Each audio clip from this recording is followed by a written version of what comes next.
Pengawasan ketat proses pengiriman surat suara tahap pertama pemilu 2019 ke Gedung Warga Sari Taman Budaya akan melibatkan Panwaslu Kelurahan dan Panwaslu Kecamatan supaya keamanan surat suara terjaga dengan baik.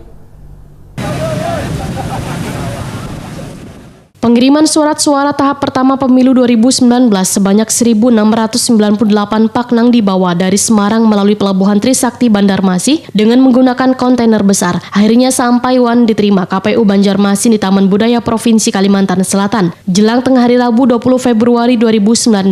Kedatangan surat suara yang dikawal petugas dengan senjata lengkap ini pun juga disaksikan anggota Bawaslu Banjarmasin. Komisioner Bawaslu Banjarmasin Subhani Wetakoni Prima TV menyatakan bila segel kontainer yang membawa surat suara masih tetap terkunci. Subhani menegaskan pihaknya akan mengawasi dengan ketat proses pengiriman hingga dimasukkan ke Gedung Warga Sari Taman Budaya. Pengawasan logistik ini nantinya akan melibatkan Panwaslu Kelurahan dan Panwaslu Kecamatan supaya keamanan surat suara terjaga dengan baik. Mengenai adanya pemindahan tempat ke Gedung Warga Sari Taman Budaya, ujar Subhani, merupakan wewenang KPU Banjarmasin. Namun pemindahan ini pun diberitahukan ke Bawaslu Banjarmasin.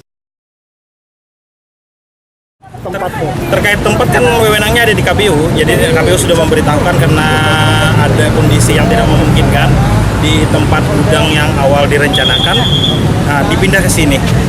Yang penting kita memastikan bahwa surat suara ini aman sampai ke gudang dan sampai proses nanti disampaikan ke TPS masing-masing. Pak Subhan meyakini kalau di sini aman, Pak Subhan?